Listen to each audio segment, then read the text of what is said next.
In what I'm going to talk about, overview of expenses and revenues, then taking a look specifically in more detail on the tuition revenue side of the equation, and then also the endowment side of the equation, and then wrapping up with just a brief discussion of sort of what are the components of what we might call financial equilibrium, any one of which is challenging to achieve, but to put them all into balance together is the big sort of financial issue for us all.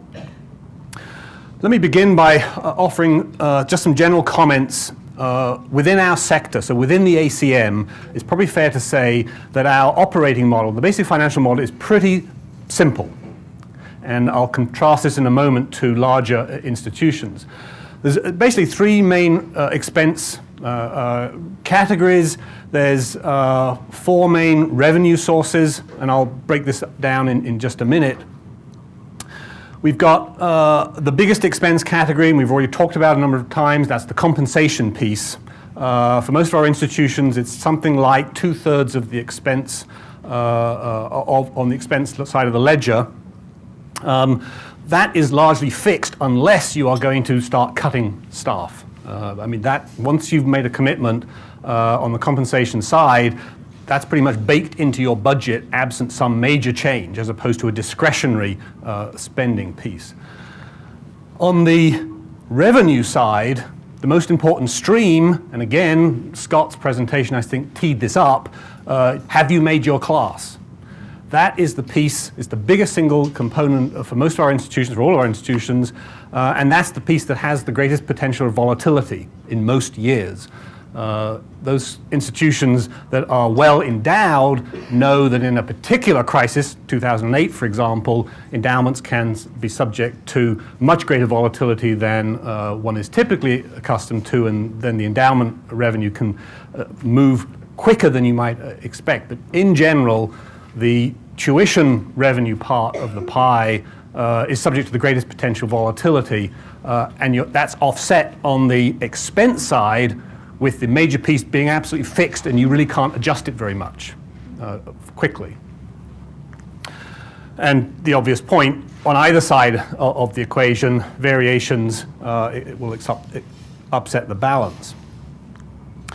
Now, just to frame this in a bigger picture, within our world, our model is, as I said, relatively simple and quite different from the vast majority of institutions. We looked at earlier, the tiny portion of the higher education world small private liberal arts colleges inhabit, 2-3% or whatever. This is another way of thinking about it. If you take the entire enrollment of the ACM and you compare it to the enrollment on the central campus of Penn State, what's the ratio? Anyone know? Guess? About 24,000 total enrollment in the ACM. Penn State University Park campus is 45,000. One campus in one state school. So the revenue and expense model for a large institution is just vastly different from ours. It's not just a scaling up. There's many, many more pieces to it. The Penn State model, again, multiple locations. That adds a whole other complexity to it. Obviously, we're not largely funded or have a key piece in our funding through state appropriations, so we don't really have to think about that in our financial model, although a number of our states do have a financial aid contribution. Illinois, the MAP grant, there's something in Minnesota, Wisconsin has something too, that is very important on the revenue side, but it's not the scale of state appropriations that obviously in the public sector we see. Clearly, Division I athletics, we have one ACM school, as Jill mentioned, Colorado College does have Division I athletics, women's soccer and men's hockey, but other than that, none of us are in the Division I, so none of us are in a revenue-producing sport. As you know, the Penn State example, huge revenue and huge implications for reputation, and a whole host of things go along with that. Medical schools, huge consumers of resources, but also generators of revenue. in terms of patient revenue. Law school, graduate schools and the like make that much more complicated. And then there's a vast array of additional services, revenue streams. Think, for example, of a licensing of regalia and UCLA. The amount of revenue that's generated through the UCLA logo is huge. That's a major revenue stream, not one that we need to complicate things with. Having emphasized the idea that within the ACM there's commonality, we obviously must recognize too, though, there are some important distinctions and differences amongst us within the ACM. And I don't want to, not plan to spend a lot of time sort of parsing out the ways in which the individual schools are different from one another, but just to highlight a few points. We have a fair variation in the total size of student body within the ACM. Clearly, endowment, size of endowment, there's a big difference between the most well-endowed school in the ACM, Grinnell, and those of us who are at the other end of the scale. There are some differences within the ACM in terms of access to auxiliary revenues, ability to, for example, run summer programs, summer conferences, and other kinds of auxiliary revenues. I'm thinking here, for example, Lawrence and its Door County campus. There are opportunities to generate revenue there that those of us who don't have similar areas, that is not open to us. Some variation in size of the annual fund and the historical emphasis that's been put on that. That is rapidly changing at schools that have previously not been, particularly some of the wealthier schools, not so focused on that. That is now becoming much, much more important.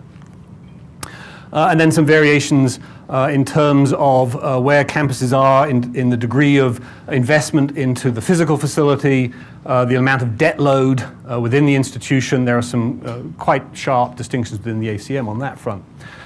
Just to visually articulate this, this is the fall FTE headcount from fall 2011, actually, just arraying out the ACM institutions.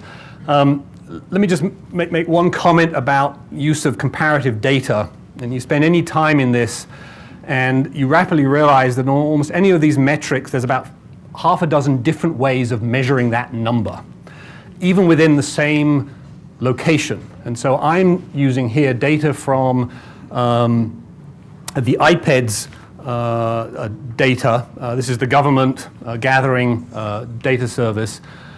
This is fall headcount of all students with part-time students calculated according to IPEDS' own ratio to make an FTE count.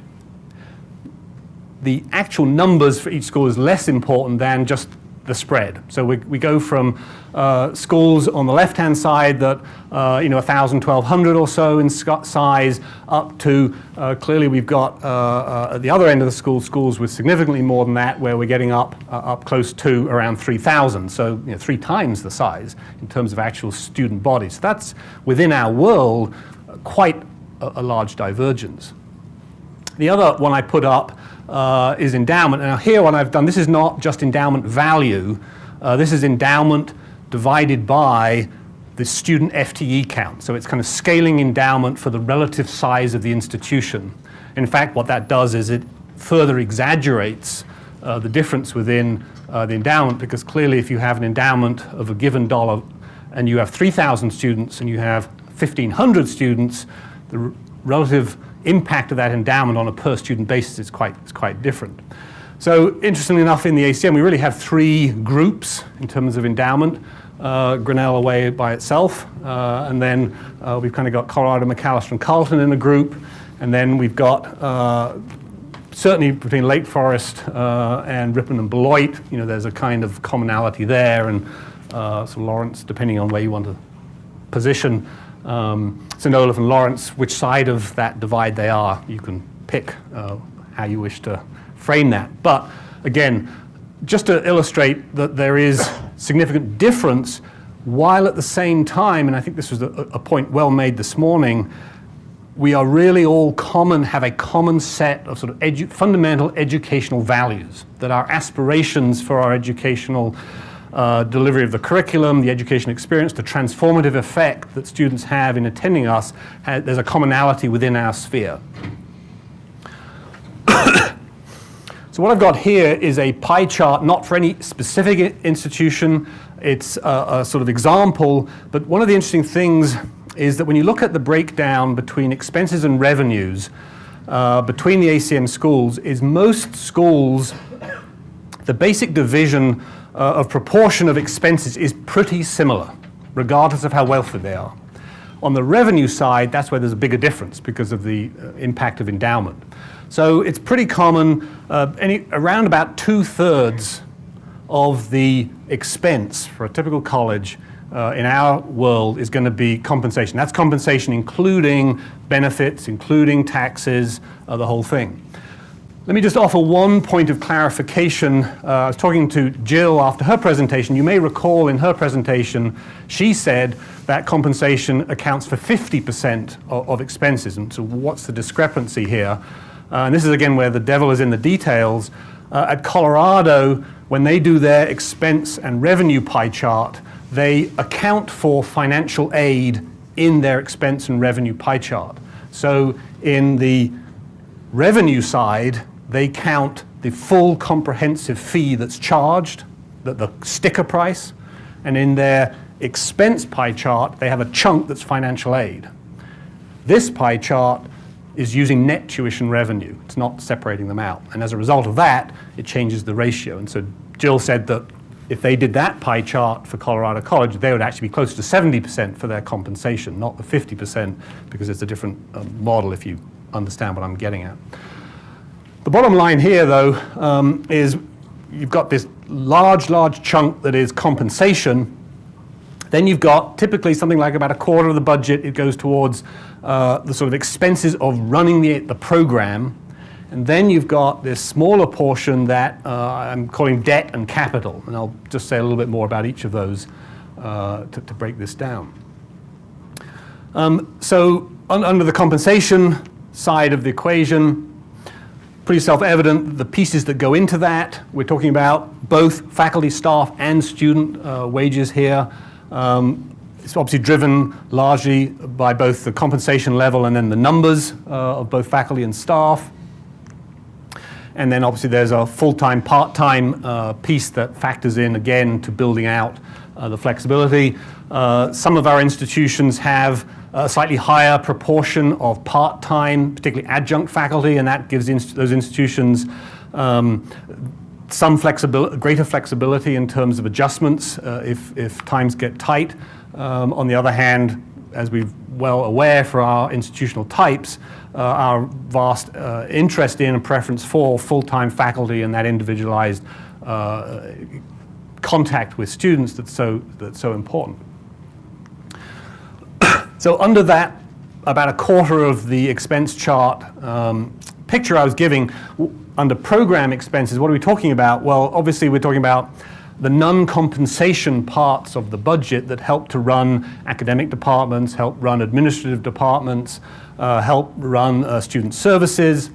We're talking about keeping the lights on, keeping the buildings heated, all essential parts of making the program run. And then institutional expenses, things like insurance, the costs of running the food service, and then finally, off-campus study programs which have an additional expense to the institution because, especially where you have transferability of financial aid, there is a net paying out of revenue to third-party providers, whether it be funneling through the ACM, whether it be other third-party providers that you have arrangements with, but that's another important expense component that goes into the program that is non-compensation related. Then the debt capital piece, we're talking about the debt service. So insofar as most of us have all at one point or another taken out issued bonds and other ways of taking on additional funding to help support particularly major capital expenditures on campus. There is a debt service obligation, principal and interest that has to be paid out. Many of us, to help manage short-term cash flow, have a short-term line of credit that help us manage that. That has interest expenses associated with that. So that all goes into the sort of the debt side of things. And then under the capital piece, this is where we're talking about the investments in the physical plant, whether it be repairs, improvements, the investments in technology, equipment, purchasing, and the like. And so that would be the sort of pie, if you will, that we were looking at. Here's the pie back, and I just want to highlight again that if you think that the employee compensation is relatively fixed, within the debt and capital piece of it, the debt service is pretty well fixed. You can't turn around suddenly and say, well, we ain't paying that this year. That, at many of our schools, is 5 or 6% of that portion of the pie.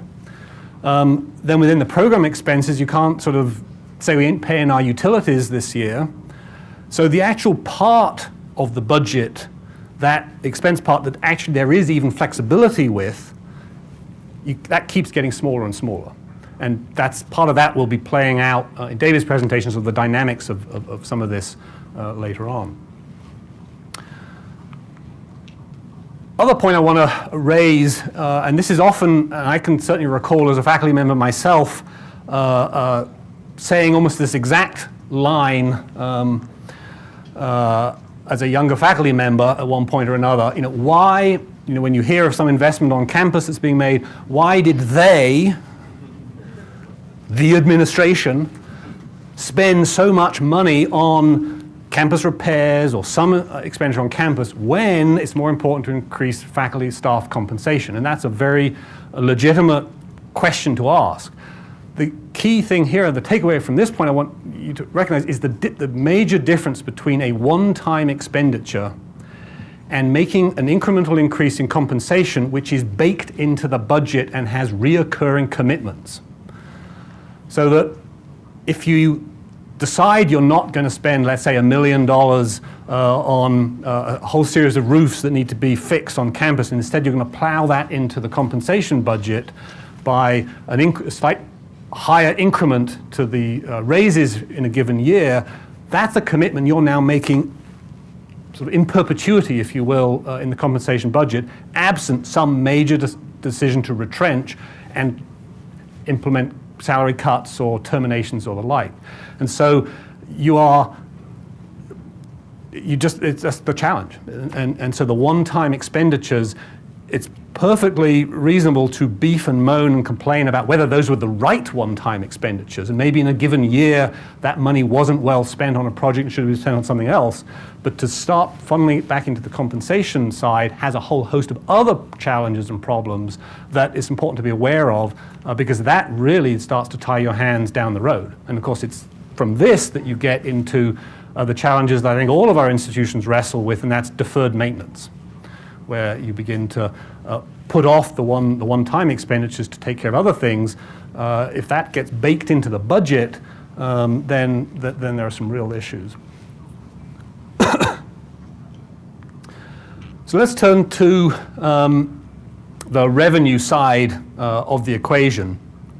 And I pull up a chart here, and if you look at the handout, I've got two charts because it really doesn't work. Given the bifurcation, the spread in the ACM between those less well-endowed institutions and up through the more well-endowed institutions, there's a spectrum of the size and level of which the endowment contribution affects the revenue pool. So I just wanted to illustrate two sort of representative examples of what that might look like. So example one is from a rather less well-endowed school. This would not be atypical for one of the schools, the half dozen or so on the left-hand side of my endowment per FTE student chart I showed you earlier. This would not be atypical in that group.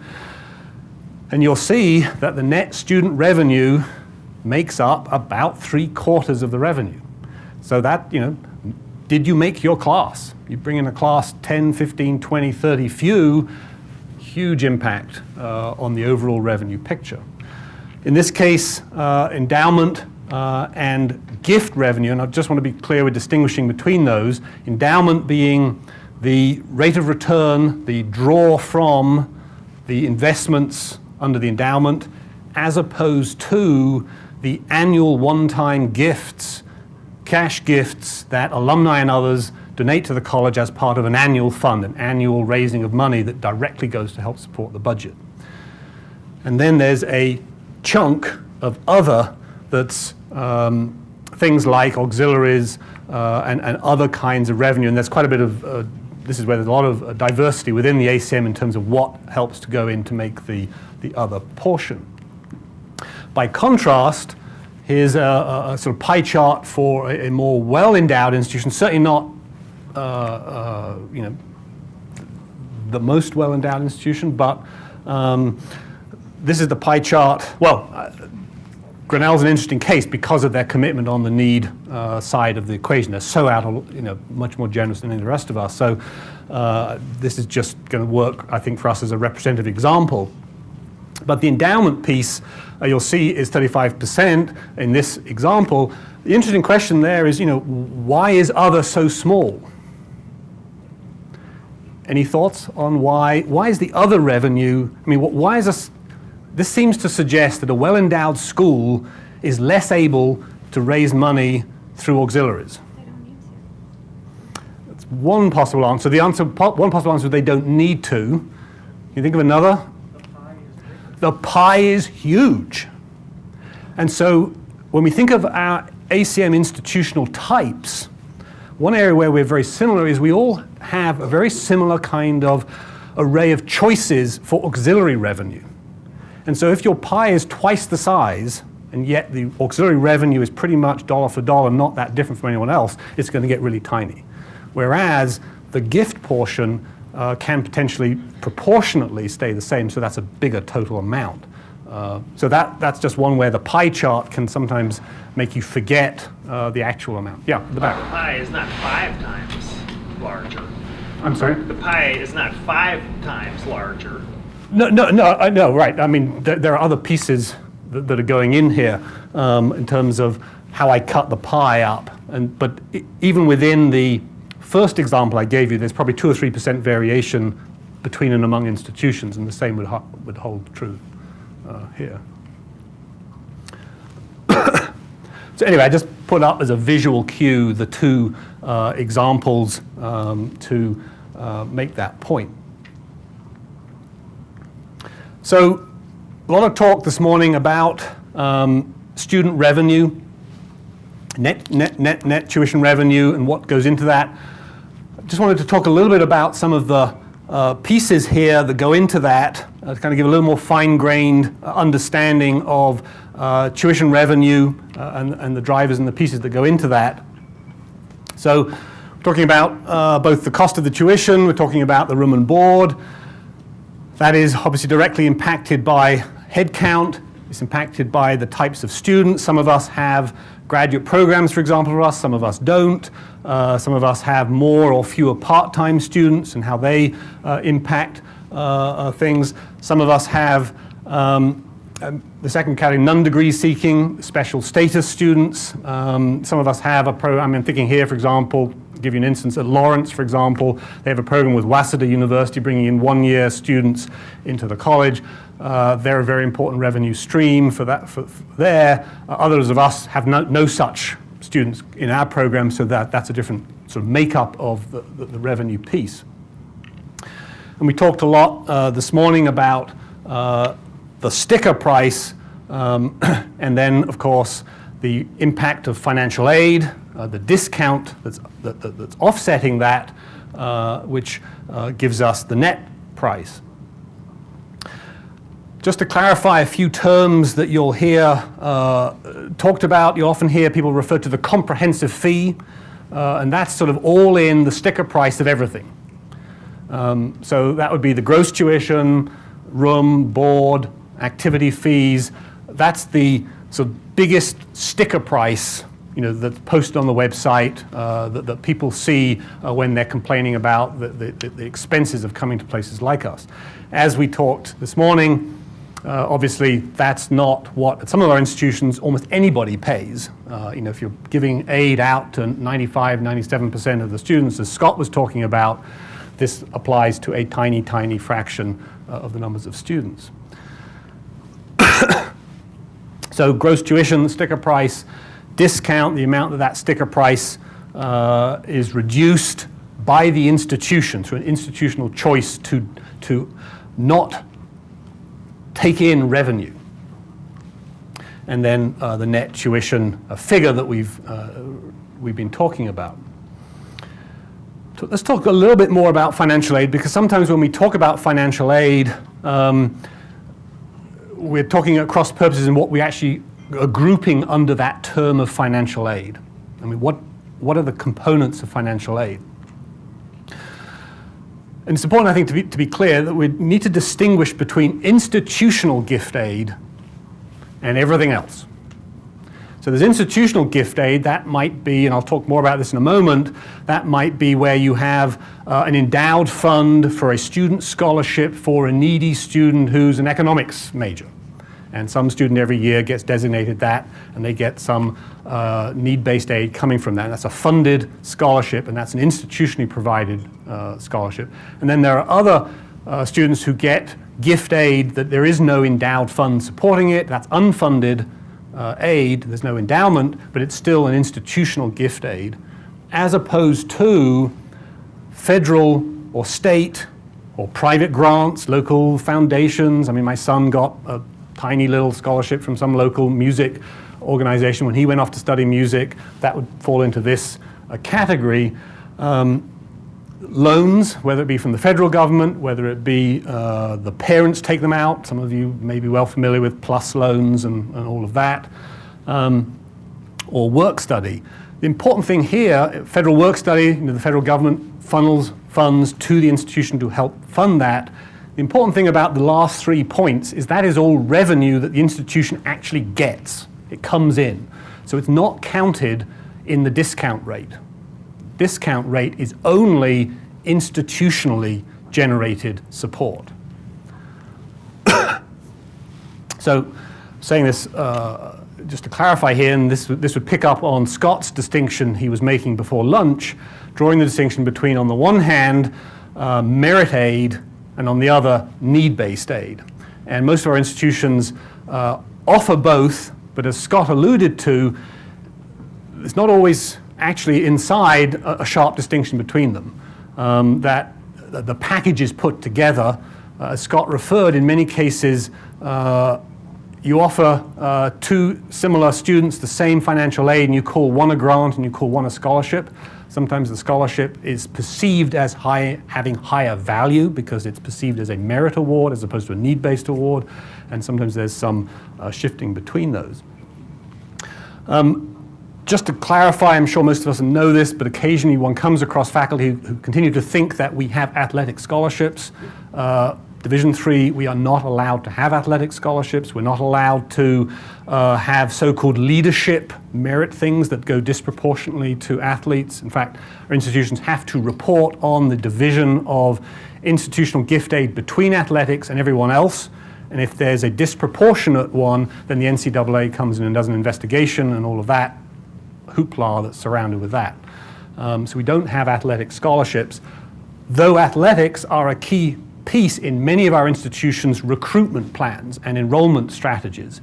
So we shouldn't think of them as entirely detached from our ability to make the class, but we shouldn't think of them as, if only we didn't give athletic scholarships and gave them for academic reasons, we'd be good. Well, that's really not the world we inhabit. I mentioned this a few moments ago. So in terms of the institutional gift aid, that's usually funded internally two main directions. One is through designated endowment, specific endowment that is restricted for use to support student scholarships. And then secondly, just revenue the institution sort of forgoes, just sort of doesn't collect. Let's just talk a little bit about the discount rate, which we've been talking quite a bit about already. Just to kind of reiterate the point I was making, just to be absolutely clear about this. So the discount rate, that's the institutional gift aid portion. That's what we're talking about when we say an institution has a discount rate of 48% or 52% or something, as opposed to all other forms of aid, which is represents real dollars that the institution receives and is genuine revenue. And that, therefore, is not gift aid. That goes into back in the pie chart, the tuition chunk of the revenue pie chart has within it things like the revenue that a student pays based on a parent plus loan, for example. That goes into the direct revenue part of the pie chart. So for those of you who, in filling out your little spreadsheet for this exercise, simply assigned it or asked someone in the business office to fill it out for you and didn't actually calculate it, not that I'm sure anybody did that in our group, the basic principle of calculating the discount rate is you take the gross tuition revenue. So, if you do it on an individual student basis or the totality of the college as a whole, you take the number of students, the posted sticker price for tuition and fees, but not room and board. You take that, you then count up the total amount of the institutional gift aid that was awarded. You subtract that, and that gives you the net tuition figure. And then I've worked out through to here just a couple of examples of what you do in terms of the division into the discount from the gross tuition to create the discount rate at the bottom and then the net tuition. And one of the things I was trying to illustrate in this image is how two discount rates and two different gross tuition sticker prices. So on the top we've got two schools, representative schools, one charging $40,000, one charging $32,000, two different discount rates, 55 and 44, and you can end up with the exact same net tuition revenue, but one has a higher sticker price. And if this would be the sort of scenario, if you will, that was being sketched out this morning, particularly when Jill referred to the Sewanee experience, where Sewanee was essentially attempting to move from sort of this column more to this column in terms of a perception of being less expensive, and then it seemed to come with it a perception of lower quality, and they didn't make their target and had to rejig it. So there's this constant jockeying, if you will, of trying to figure out what the right positioning strategy is for the sticker price in order to make the net tuition revenue work. In many cases, it's probably fair to say that the sticker price is determined, it's entirely a kind of a marketing tool.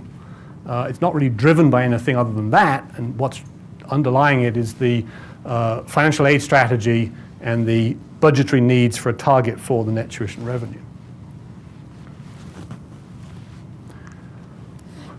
So here's a chart I've tracked out, and this is just a sort of entirely imaginary scenario. This is, I want to categorically state this is not any one of our schools. Does this illustrate? So no trying to guess which one it is, because it isn't one. I did it for a deliberate reason.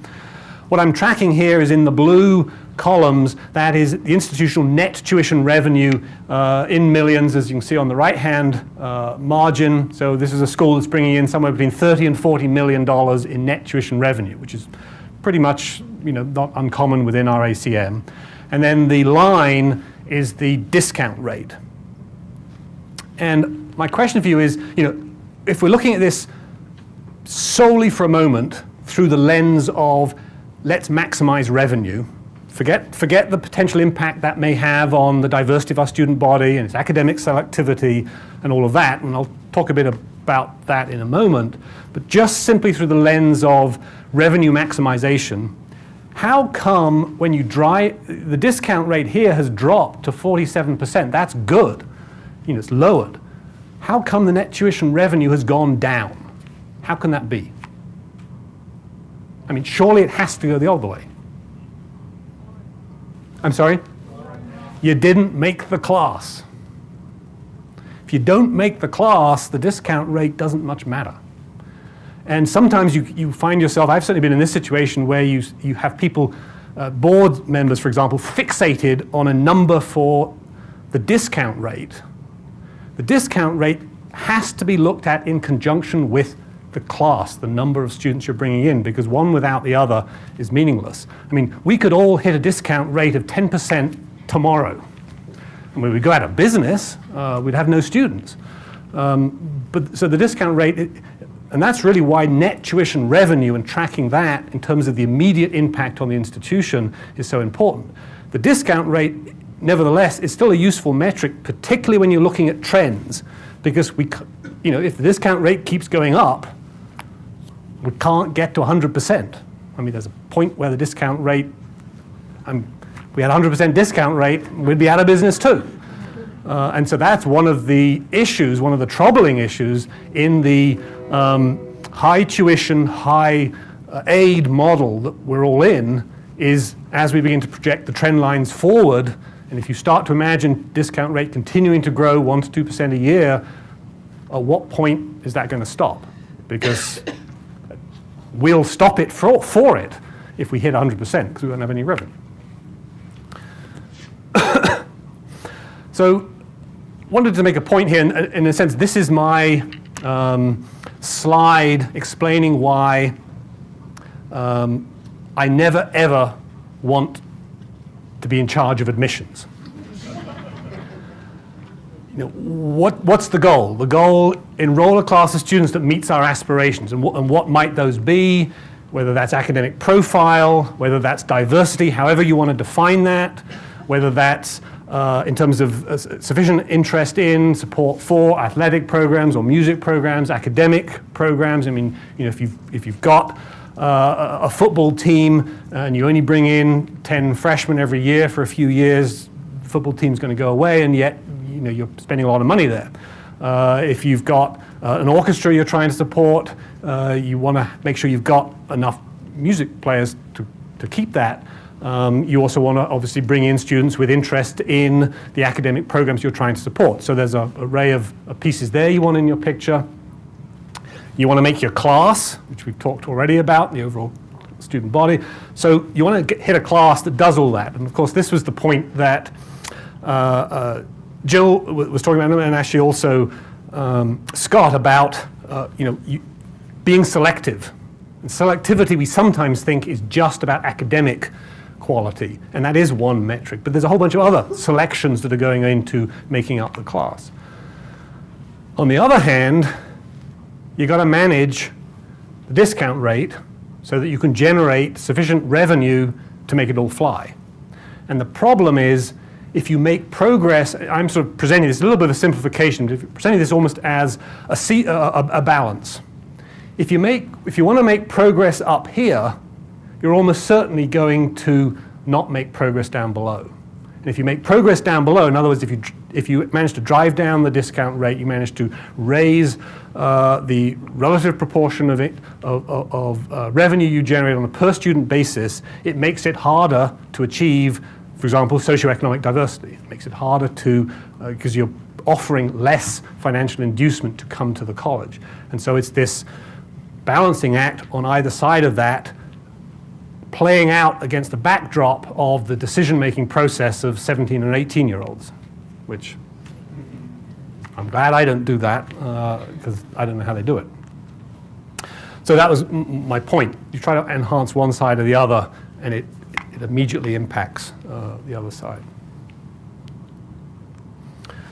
So just to kind of wrap up that part of the presentation, the various core components, and what's striking, nevertheless, is even in the well-endowed institution, the driver of net tuition revenue, how important that still remains as a key piece of the institutional financial health. And again, that remains potentially volatile, particularly if in a financial aid packaging strategy, you miss the class. So under the other revenue, this is not a huge piece of the budget picture, but there are real limitations in how much we can drive that up. I mean, if we're trying to build revenues, it can be summer programs, conferences, facility rental, a number of options. And under here, external grants is where I've grouped this. Obviously, compared to a major research institution, the kind of size and scope of the grants that we're generating, particularly with cost sharing and some of those pieces into it, we're a somewhat different picture. And then the gifts, annual giving. absolutely critical component because that's just straight cash from the donors to the college that coming in on an annual basis. Worth making the distinction that those gifts often come in either restricted or unrestricted. And so by that, we're talking about the designation where somebody sends a check in and either they check a box on a little slip that the development office sends them, or they write a note and they say, I want to give $100 to help support the library. And the institution is thus obligated to channel that money to that use, to the library. So that would be a restricted gift as opposed to somebody who just says, here's $100, however you want to spend it, it's up to you. And then that's completely unrestricted. And obviously from a flexibility perspective in terms of budgeting, the unrestricted is preferable, but oftentimes it's easier to make the case to someone if it's an interest they've got. And that's the restricted piece, can be the inducement or the thing that persuades somebody that they'd like to make a difference by contributing to a specific part and then restricting the use of that funding. Another metric that a lot of the institutions use, in fact it's one of the metrics in the US News and World Report rankings, is not just less now about the amount of money you raise so much as the alumni participation rate. And that's again another one of these metrics that for good or ill, a US News and World Report and others have used as a substitute for measures of quality. And so a high alumni participation rate in annual giving is interpreted or claimed to illustrate a measure of the quality of the satisfaction of alumni. The sort of gold standard, it often used to be 50% participation rate. That's a pretty high bar to get to. Most of our schools are well below that in terms of participation rates, but that's a metric that people often emphasize. The challenge here is sometimes if an institution wants to raise its participation rate, that in fact doesn't do much for the total revenue generated, because the revenue generated from annual giving, the vast majority of it comes in fewer but big gifts. And so if you're going to focus on the heavy givers, you might be able to drive up the revenue, but the participation rate goes down. If you want to drive the participation rate up so that that metric improves your standing in US World Report, you're not necessarily going to see any increase in revenue. And again, that's a tension in the fundraising side of things. So now getting to my little brief primer, if you will, on endowment distribution, spending, and how that plays out. So a couple of key concepts. Again, many of you are well familiar with this, but the first sort of principle is that when a gift comes in, it's designated for the endowment, that the institution can't spend. That's the preserve the corpus, the asset, the original asset, the donation. Let's say of $100 given today to the institution for the endowment. That $100 can't be spent. Any revenue it generates through investment, any appreciation in its value can be spent, but not the original $100 of the corpus. Now, institutions can choose to treat money it receives as if it's endowment. So sometimes, for example, you have a situation, wish it happened more frequently, particularly these days, but sometimes you have a situation in which an institution may generate a surplus. And it may decide what it's going to do, in fact, it's going to push $500,000 or something into the endowment. If the institution does that, it's choosing to treat it as an endowment. It's not legally obligated to forevermore consider it as endowment. So it'll account for it, it'll treat it as endowment, but it can always tap it into it if it wishes to. So you often see that term quasi-endowment, and that's a kind of institutional decision to expand the endowment in a way that's not sort of permanent.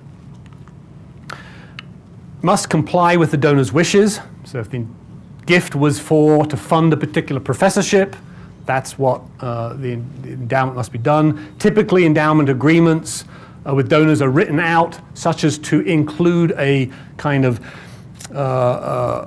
get out of jail free card, if you will, that'll normally say that at the very end something about, and if the institutional priorities change, I authorize the administration to change the use of it.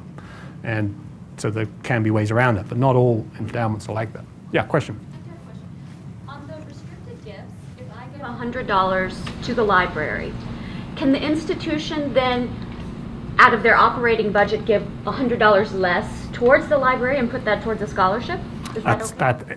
That basic, fungibility of resources, exactly. That's the way it goes, right.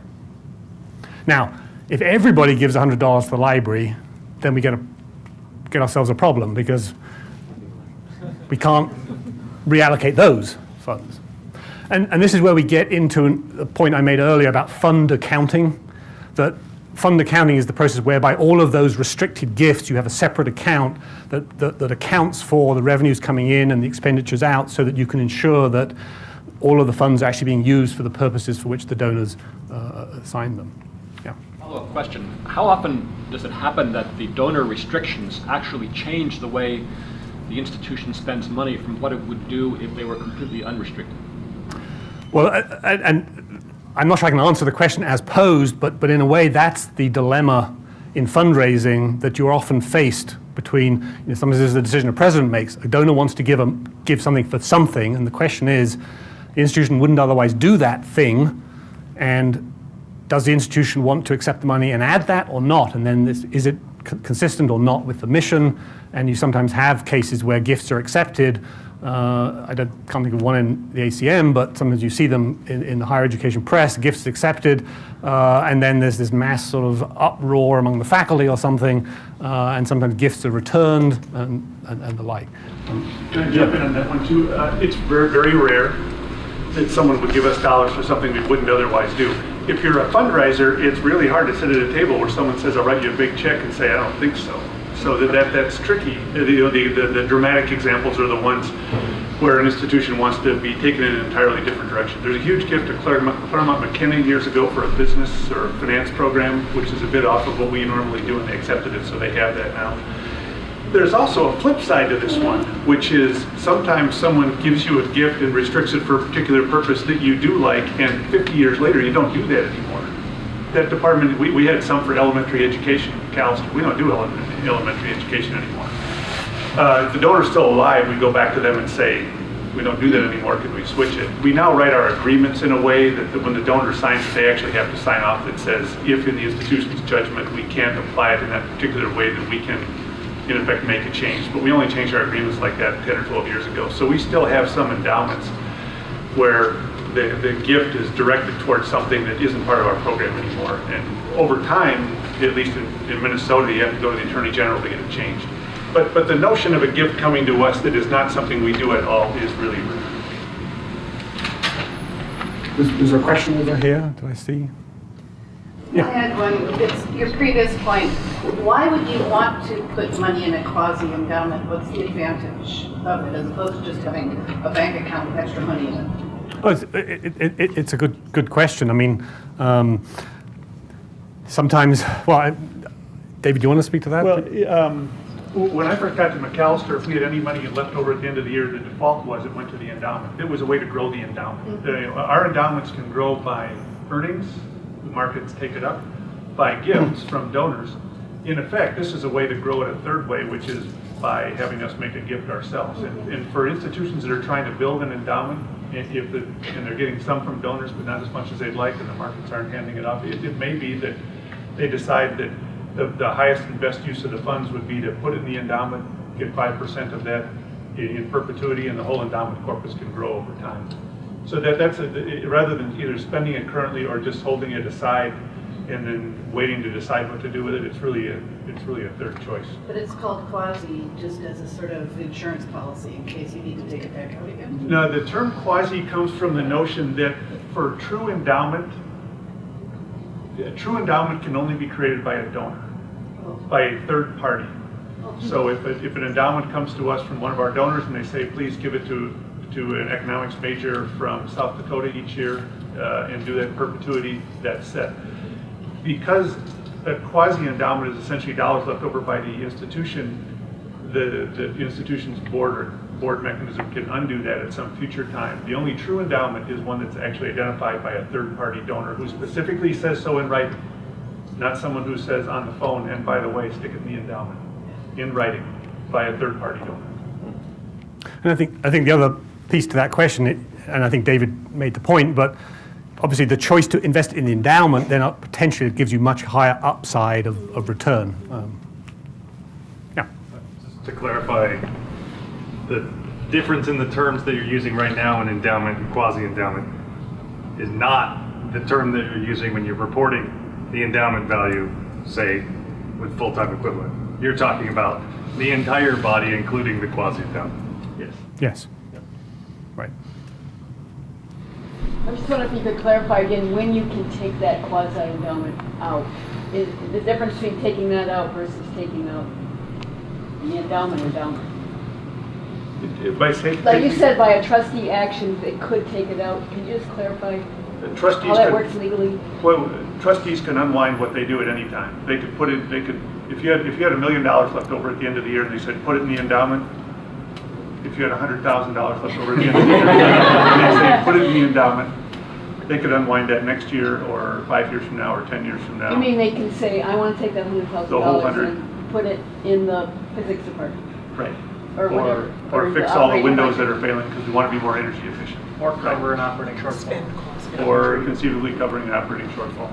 The donor dollars, if the donor gave us $100,000, we can't touch it unless the donor agrees to it. But the board could undo that at any time. So the difference is to try to get the board collectively to say, we're going to try to grow the long-term resources of the college as opposed to paying bills this year. It doesn't constrain them since they're the ones that gave the gift. They have the ability to say 10 years in, you know what, we're short, we can't pay our bills. We've got this money that we said we're going to grow it and earn up and live off the earnings. We can use that money if we decide to do that. But it's a way to make the hard decision to set monies aside, not spend them this year, instead save them so that you can grow the endowment, because in the long run that will be better for the institution. But if you can't get to the long run because the institution is going to fold, it's there and you can tap it. One other comment on that, if you had $100,000 at the end of the year and the board says we want to do something with it, the board needs to think about when they might want to get at it again. If you want it again next year, don't put it in the endowment. The endowment could go down 20%. And so when boards put money away, they should really be doing it with the notion in mind that a decade or more or forever is really where that wants to be. It isn't a savings account because there is volatility in the financial markets for all of us. So all in all, this is really a non-issue that we don't really need to worry about, because the endowments that are 100 and 200 million, or say Grinnell's, which is 1.5 billion, then the portion of it that's actually, by definition, endowment that you can't touch is actually quite small. And so the part that you that you would be able to take out to cover an operating shortfall, if the trustees wanted to, includes all of the reinvestment of your own money or the money that the endowment's been making. So the fact that it's grown over time, this really isn't an issue from an operating point of view. As a general matter, the most important thing about the endowment is how much it throws off your operations every year. And the size of the quasi portion in most of our endowments is fairly modest. But it all gets reported out as a single number. The relation between endowments and reserve funds. So as I've watched this happen at my school, sometimes reserves are treated as part of the endowment, and if we dip into a reserve, it's endowment spending. Other times it appears not to be the case. Or the question has to do with the difference between endowments and reserve funds. I'm going to guess that language is used a little differently at each school. So rather than trying to make a kind of a blanket comment, it seems to me that if you have dollars left over that are in a reserve kind of a fund, then the question is, where are those dollars?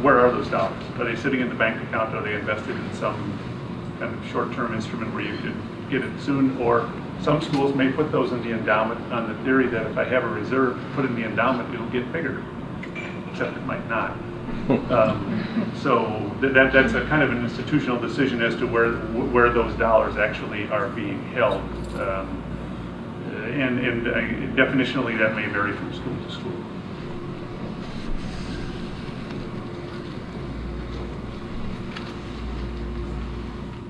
The other piece to emphasize is the idea or the ideal in endowment management of not only preserving the corpus, which is sort of the original gift, the endowment, but then also ensuring that its purchasing power is retained over time, so that the gift and the amount that you can do with it in terms of the endowment return today can continue to have the same impact 100 years from now on whatever the rate of inflation is between now and then, that it is still having the same impact in terms of furthering the institution. So that's a key piece in this concept, often talked about in endowment management, intergenerational equity. And this is a phrase first promulgated by a guy called James Tobin.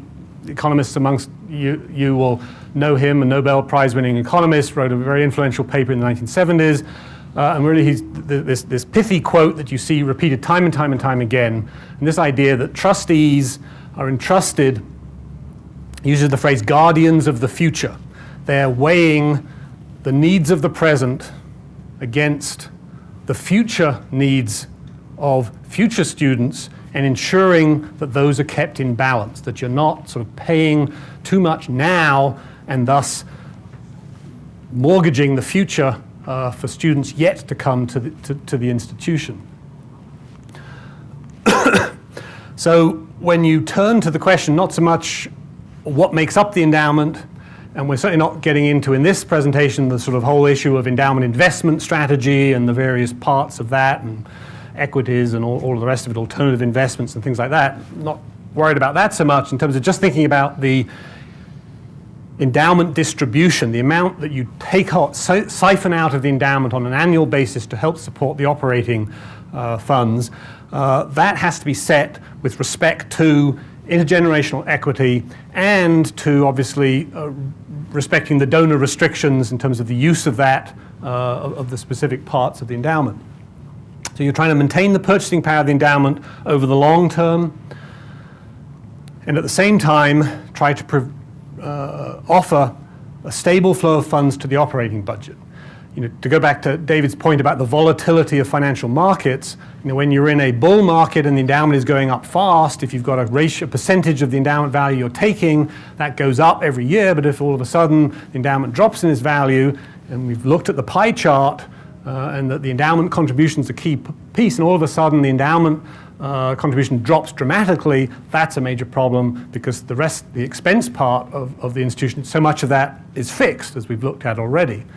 So one of the strategies in terms of determining how you figure out how much of the endowment to take every year is in part trying to even it out so that you don't have dramatic oscillations in the endowment revenue that directly track the rise and fall of the stock market, for example. And if you imagine the endowment revenue just directly track the stock market, S&P 500 or something, you have these. You never know from one month to the next what you could predict. And so that's important to have some kind of way of stabilizing and predicting that amount. So the distribution that you can take from the endowment, there are a number of pieces that factor into that. Clearly, the rate of return, on the investments, whether they're stocks or whatever.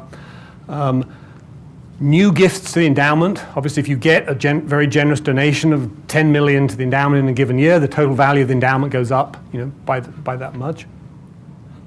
And then the distribution formula that the institution chooses or elects, typically through the board, in picking that. One pretty common model in our sector is the moving average model. And that's where, instead of saying you're going to take the snapshot of the value of the endowment at the end of the year and take a percentage from that, what you're going to do is you'll spread out the valuation of the endowment over a longer period of time. One of the most common is over 3 years, where you essentially take the value of the endowment at the end of each quarter for 3 years and average that out and then take a percentage of that. So that if you have a drop in endowment value, you're spreading out the valuation to even out the ebbs and flows of endowment revenue. Other institutions have a longer period. 16 quarters they might use. Now there are other approaches to the endowment distribution formula that institutions use, and I certainly don't know what all of the 14 ACM schools use. But some of you may be familiar with what's sometimes called the Yale model or the Stanford model for endowment distribution. And that's one of these things called a hybrid model, where they mix between a certain percentage, let's say 80% of the endowment take is based on a CPI adjusted increase on what the endowment was the previous year, and then maybe 20% of the endowment take comes out of a moving average. So it's to try to keep it within the bounds of inflation. If you have a sudden uptick in endowment value, you don't want to increase the endowment take dramatically because of the potential then downside. You try to keep it within the bounds of inflation. One finer distinction, this was alluded to in the morning, is that the distribution formula isn't always the same as the spending policy. In other words, an institution may have a goal of 5%, let's say, over a 12-quarter moving average, but then it may decide, for example, it's going into a capital campaign, and how is it going to fund the additional staff required to run the capital campaign? And what it may decide to do is it's going to add 0.5% to the endowment take above and beyond the distribution formula to throw off some additional revenue to support that. Or it may do that to help pay debt service, for example. And so Scott referred to Beloit aspiration to be at 5%, but in fact, when all is said and done, it's higher than that, what's actually been taken out, and that's certainly true at many of our ACM institutions. So this is just a quick chart to sort of illustrate the point I'm sure we're all familiar with, and that is the extent of volatility in market valuation. Rather than trying to do this for all ACM schools, I just picked 3 ACM institutions at different points on the sort of continuum from well-endowed to less well-endowed. So the blue being McAllister's endowment, end of June every year for the last 6 years. Red is Lawrence, and the yellow or green is Lake Forest. The point here is the whole idea of a moving average is that you would essentially, for example, June of 2009 in this kind of representative example, instead of just calculating the percentage value of the endowment at that point, just below 600 million, and taking 5% of that, you add that to the value in the 2 previous years, so the value is actually slightly higher, so you're actually spending at a higher rate than the current value of the endowment.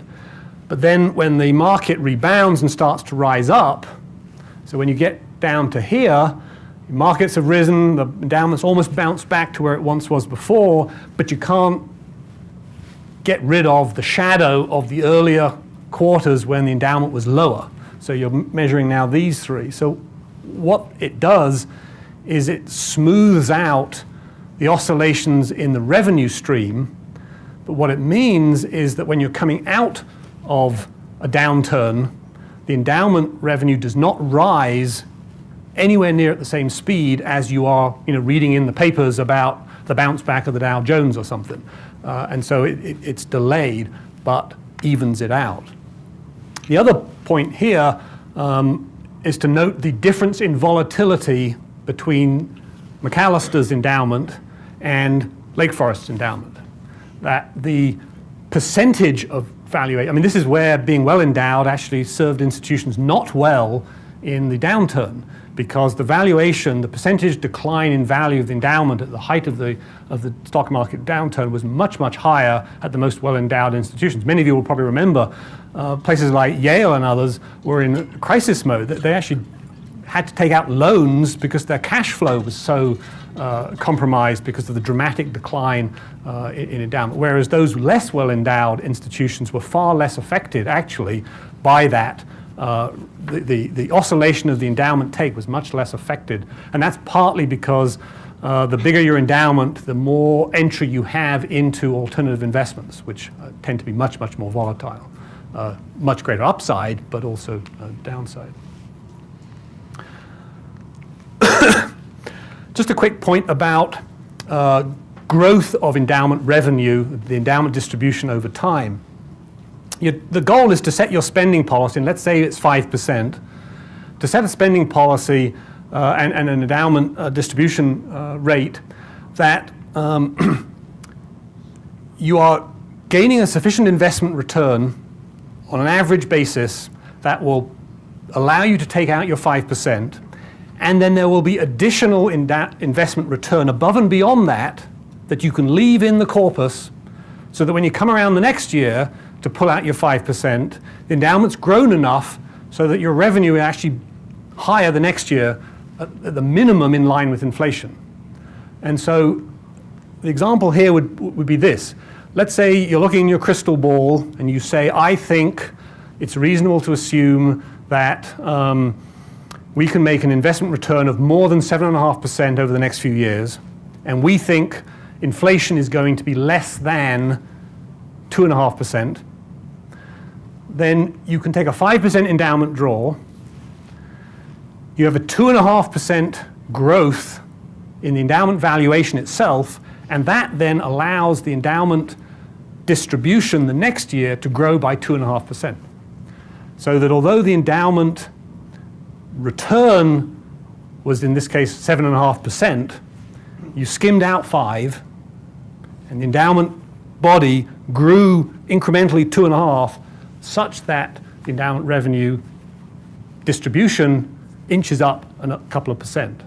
And so one of the challenges of this is that if you're looking for a significant increase in endowment distribution through stock market appreciation, every year you're taking 5% or whatever your endowment distribution policy is, you're taking that away before the endowment can begin to grow. And so that leads to, in many cases, a lack of significant growth unless you're really in a bull market phase. The question that many people are asking right now is in fact that prognosis realistic? Is it realistic to assume that we can long-term sustain 7.5% or more in growth in investments? Is it more likely to be lower than that? So a lot of schools are actually looking at lowering their spend policy below 5, 4.5, 4. If you're thinking about a 6% total return and you're still going to have a 5% spend, then the endowment revenue is only going to grow by 1% annualized going forward. So quick assignment here.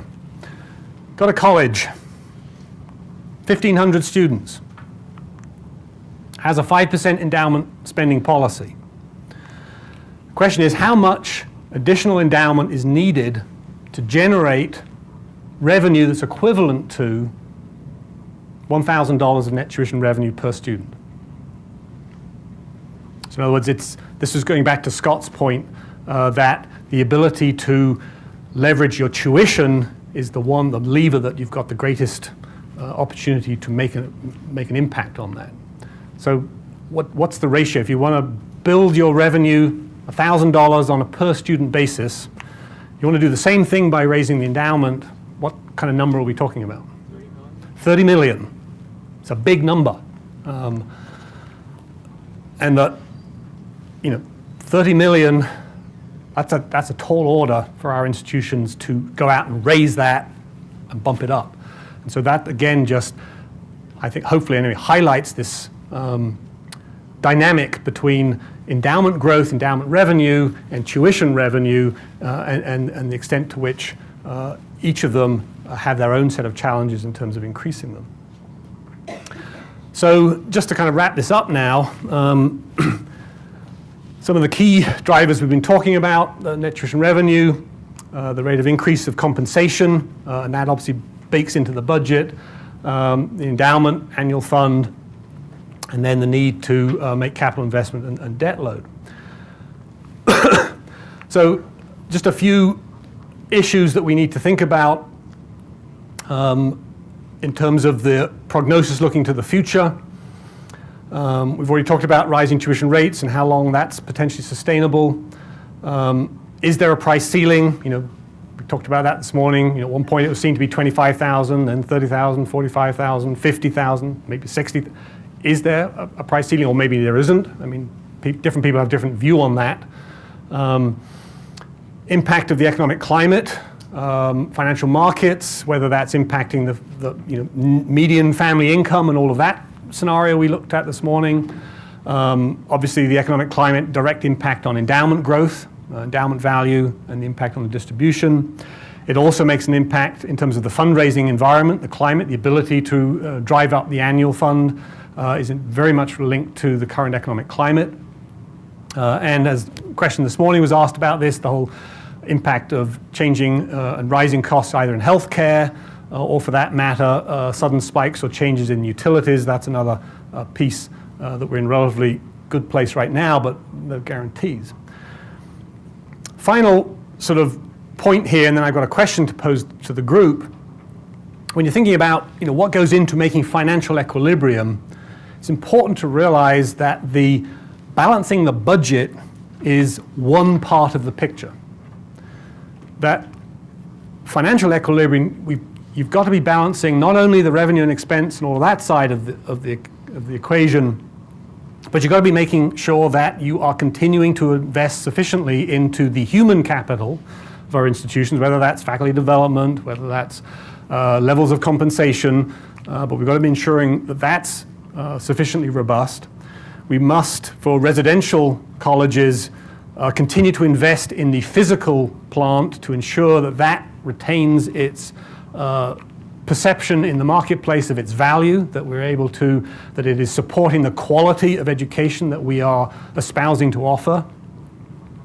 And then the sort of fourth piece of the financial equilibrium is retaining the endowment purchasing power over time. I mean, there's no point doing the first three if you're drawing from the endowment at an unsustainable level, because 10 years from now, that revenue is then going to dissipate and you're going to then impact everything else. So it's keeping each of these, one's attention to them and keeping them in balance. And that's the sort of big challenge, if you will, as we look at the big picture in terms of where this fits into it.